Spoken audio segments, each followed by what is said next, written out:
train will stop at Unanderra.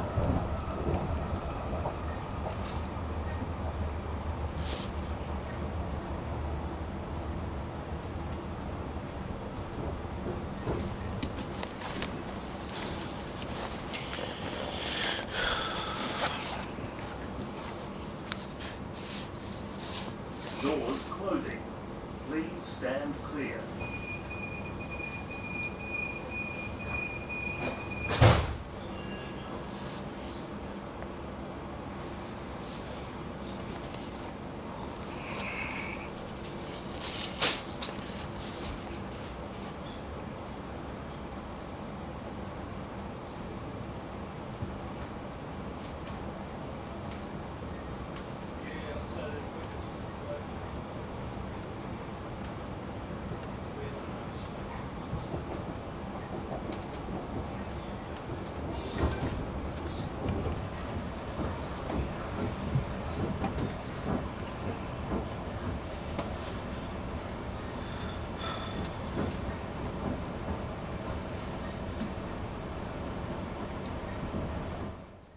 Next stop, Coniston.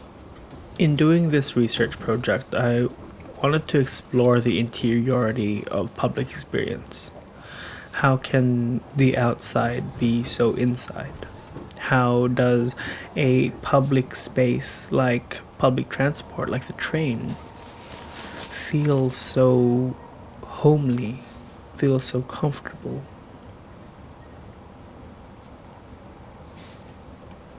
What this film then is a collation of moments, a montage, used to examine the self.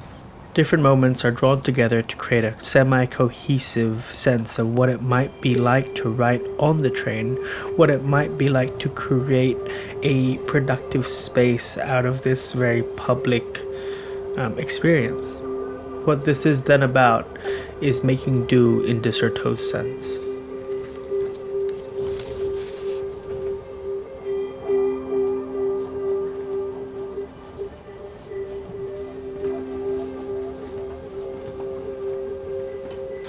So why the train? I have taken trains solo since I was in year 7. Even before that, being of lower socioeconomic status and living in public housing apartments, we took the trains often. But when I started taking the train on my own, it became an avenue for freedom from an unsafe home. And when home became safe, still the train felt safer. It had become a refuge. In this public space, I had seen fights, arguments, police abusing their powers. In this place where I had been harassed and threatened, I still felt a sense of safety. There is an order to trains, a structure to their running, though often on shitty rail that can be called into question, that can be problematized. But the general sense is that it runs on a timetable, it runs on a track that is very stable, very certain. And so in this space, when there is nothing else to do, you may as well create.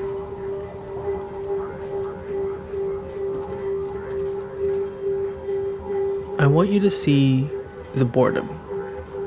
The way that the boredom grows in the mind, and the way that creativity can come from that boredom, but also that boredom becomes an ailment that needs to be cured by distraction, by entering the non-space of the technological world, by scrolling endlessly on social media, by playing puzzles and games on your phone.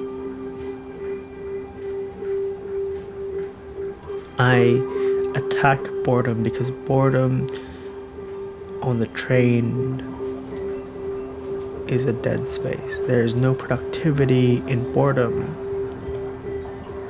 Not that everything has to be productive. The other thing is, part of this research is to quantify the level of productivity. And what I found was that in filming this practice, it forced me to explore the practice, to try to write intentionally, whereas my ordinary writing practice would be to write in response to an internal or external stimuli, to write when it comes.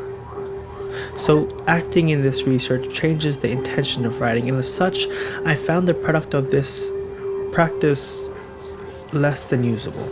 Not that every piece I write needs to be a usable product, and not that I am aiming for a certain level of productivity. However, as in a capitalist economy, even a deeply personal, deeply interior practice can be monetized and viewed through the lens of product and productivity. Next stop, Helensburgh.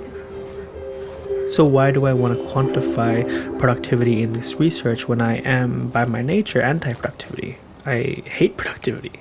Maybe because I am so drawn to it.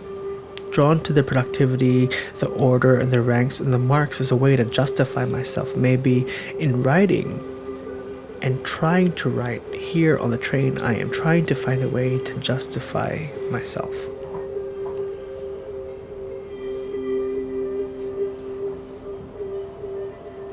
There's a certain level of performativity to all this. I'm performing writing, I'm acting writing, but I am also writing, as far as I can keep focus.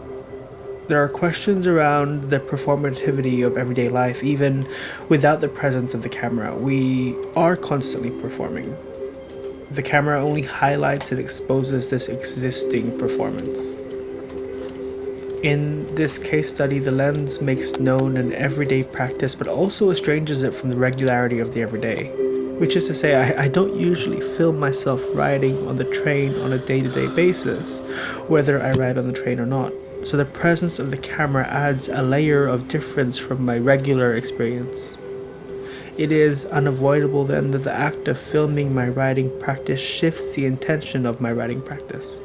I am not writing for writing's sake, or I'm not writing for art, as is often my process, but rather I'm writing to have something to film, something to submit.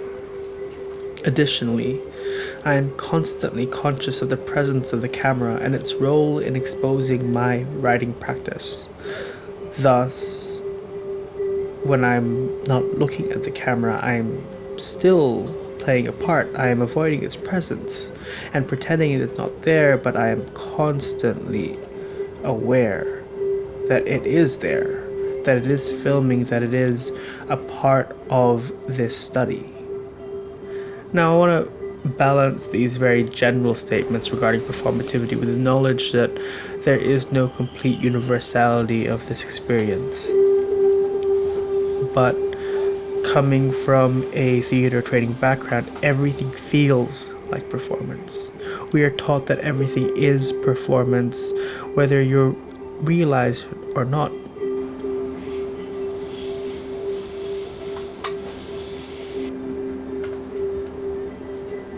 I have slept on trains more than I wish to admit. There were times where I slept on the train more than in my bed, the gentle rocking more comforting than the night terrors in my own home.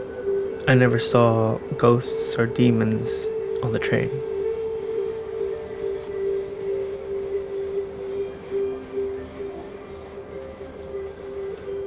Part of me misses the old trains, the ones that were hot, stinking tubes of filth, whose windows you could open, of sticky, sweaty seats and burnt metal smells, of tags upon tags and walking outside to change carriage, of being young and feeling alive by standing in the connecting point between carriages. But this film is not a love letter to trains. Rather, I focus on trains because I want you to understand why trains. In the same way that I am writing. Why writing? Because I'm a writer. I write to breathe. And as I struggle to write, I struggle to breathe. Of course, there is a self-obsession in all of this that cannot be ignored. Who chooses to film themselves writing?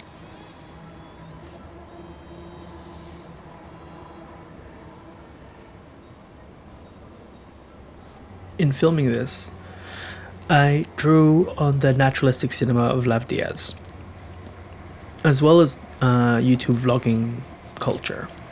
I placed the camera on a tripod and allowed it to sit and watch the surrounds, watch the train, watch me riding, watch me. in the same way that on the train we sit and watch others. So, in this sense, the camera itself becomes our participant. The camera itself is the flaneur.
I found myself often enacting unconscious rituals. You could say that the everyday is a culmination of these rituals, a combination of rituals like tapping and twirling and hovering and swinging of a pen above a page. These are things that I'm not absolutely aware of, and I don't notice until I watch back. But these are all things that make up the rituals of how I write. You can see my mind preparing to write, the pen preparing to touch the page. Like, Kira is like, I think she transitioned and actually like take care of like their body and their skin and stuff. And it's like, oh my god, the fucking balls. They're from Albion Park, so he looks like an Albion Park boy. All the boys look similar. I don't know how else to put it. They're both like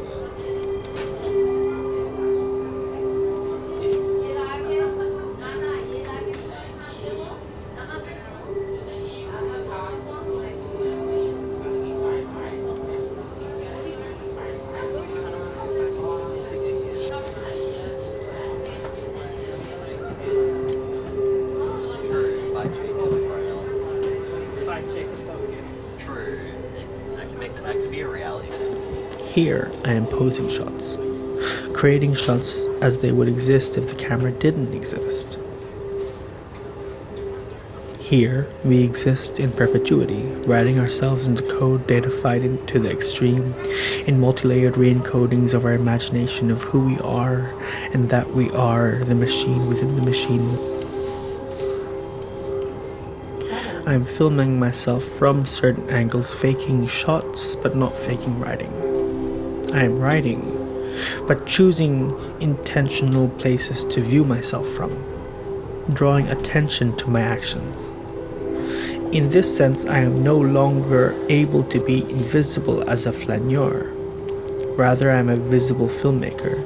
And you'll notice this when people pass by and they see the camera, where perhaps on a usual basis I would be sitting there and invisible in the way that we are all invisible on public transport, because no one wants to focus on each other. They are all focused on their, where they need to be or what they need to be doing. And that is where where Flannery can thrive, because people are not focused on you who are focused on them. With the camera, we become visible.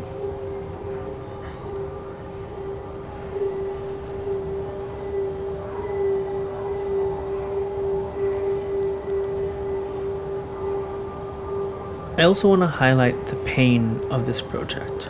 Not an emotional or mental pain, but the very much physical pain of riding in space. The pain of the neck craning, the awkward seating, the sore wrists, the aching thumbs, the tense back and shoulders, the loss of center, and so on and so forth. In riding, I found that my body was hurting. Riding is a physical act. I'm cracking my hands and my neck, readjusting my body, trying to accommodate for the pain of riding, the physicality of riding, the embodiment of riding. Just as the pen can only move so fast, the thumbs can only move so fast as well before those joints start to give way, like a machine that needs to be oiled.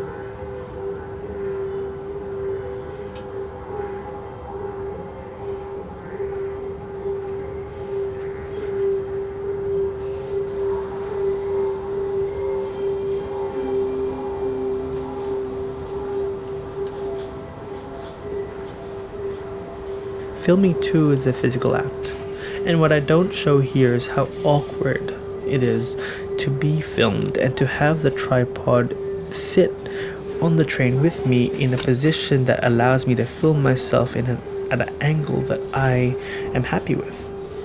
And many of these angles I am not happy with as a filmmaker, but in the greatest sense I am making do with what is available at hand. So I say filming is a physical act as well, because sometimes to achieve the illusion of regularity or the illusion of the everyday, you need to place yourself in awkward positions to accommodate for the limitations of the lens. So in some of these shots, I am hunched over or very close to my riding material in a way that I would not usually be. This is another place where we are separated from the intention of the research. This then becomes more about filming riding on the train than it is about riding on the train.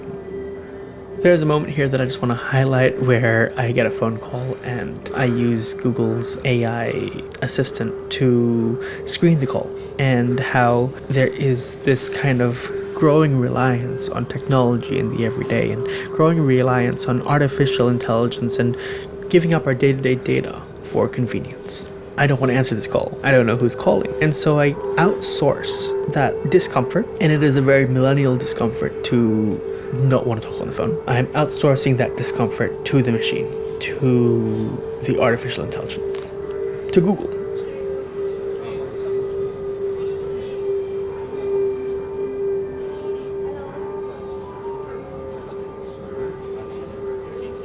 I wanted to engage or attempt Flannery. Now, I understand that at its origin, Flannery involved walking.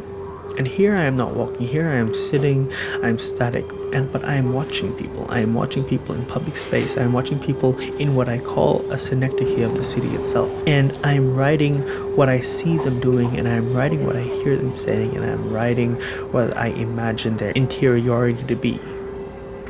None of this writing is good, but it is an interesting practice to sit there and almost be a voyeur, trying to analyze people as they go about their daily life. And if the camera was not here, perhaps I would be more successful in watching. Perhaps I would be less noticeable in my watching. So the camera here is taking away something. As much as it is adding to the performance of it all, it is taking away from the reality of the experience. Not that this isn't a real experience, this is very real, all of it is really happening. But as by highlighting that ordinary, we make it extraordinary. Here, by highlighting the everyday or the regular, we make it irregular.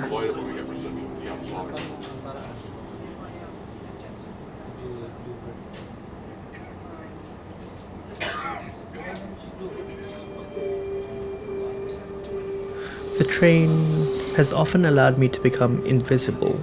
Each person here also carries a secret pain, words that they cannot say, thoughts that they refuse to acknowledge, all on the same tracks, all heading in the same direction. I share not much with these people. There are no commonalities other than the time and space we are in, and travel and air and specificity of the experience of being on Sydney trains.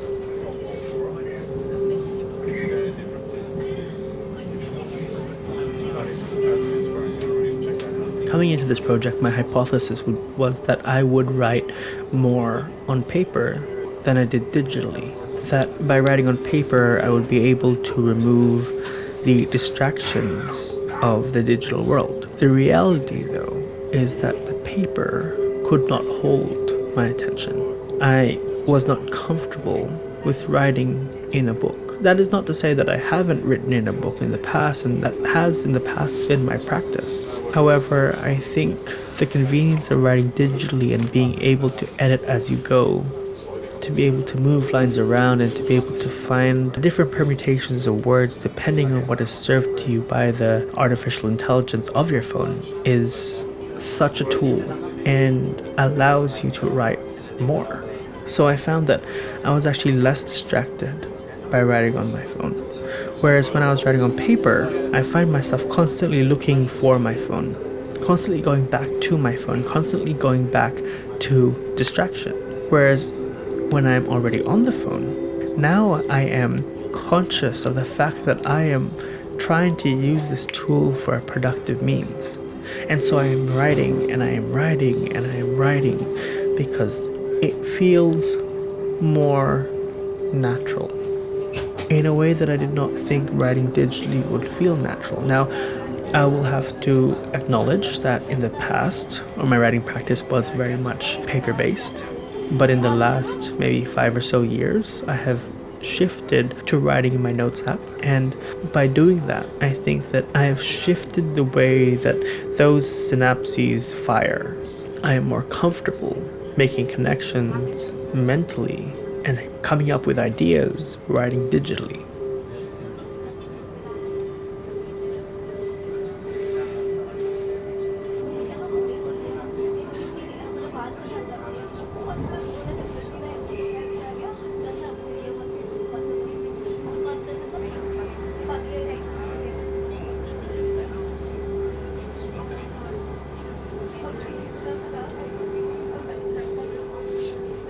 You'll notice here that I'm using earphones.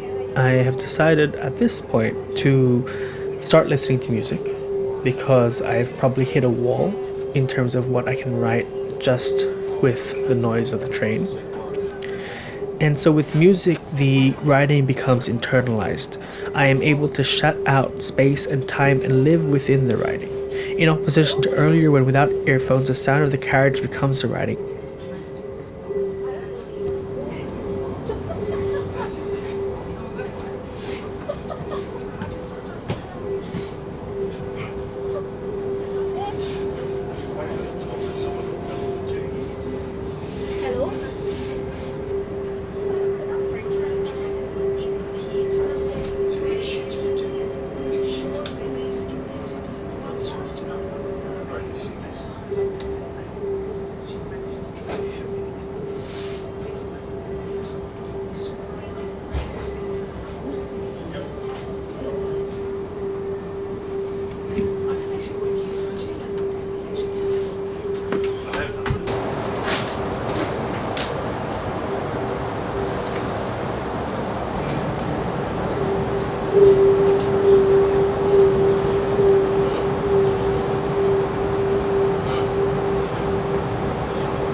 The train speeds past suburbs I grew up in, past red bricks that I have had some of the worst experiences of my life in, and yet seeing them brings comfort. But these suburbs have changed. Their familiarity has shifted. They have changed as I have changed. The passing red brick after red brick is reminiscent of the experience of moving from red brick to red brick. So why is the train home? Because it brings me past home and reminds me of home.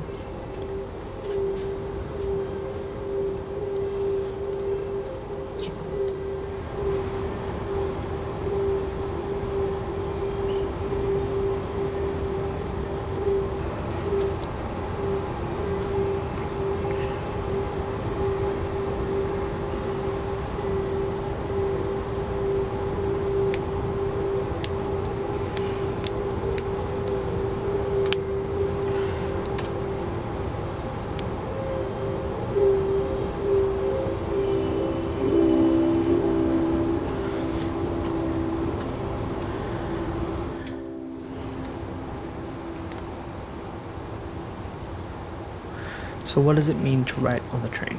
Here, I am writing on paper or digitally or through my voice in this audio recording or through pixels in filming. Then I can say yes, the train is very much a space where you can do creative written work or creative work in general. Yes, we can use this public space and make it work for us, make it a study space or a writing space or a working space or a creative space or a passive viewing space, as we often see people doing on the train. Making it a meeting point, making it a lunchroom, making it a dinner space, making it a lounge room, making it somewhere to sleep. The safety and comfort of the train allows us to be able to do these things. And the more that we use it, the regularity with which we use it, the regularity with which we use that space makes it feel more homely. By knowing the route, you know when you can sleep, you can know when you can have a nap, you know when you can look away, because you know, or you will hear when your station is called, when you need to get off. You will see when you need to get off at your stop. So in its structure, this form of public transport, the train, allows us to do other in that space, to fill that space with other, with the day-to-day. We can allow our internal processes to fill up such a public space. So in the same way that we assess the home or the mall in cultural studies, there's something about this public space that lends itself to everyday experience.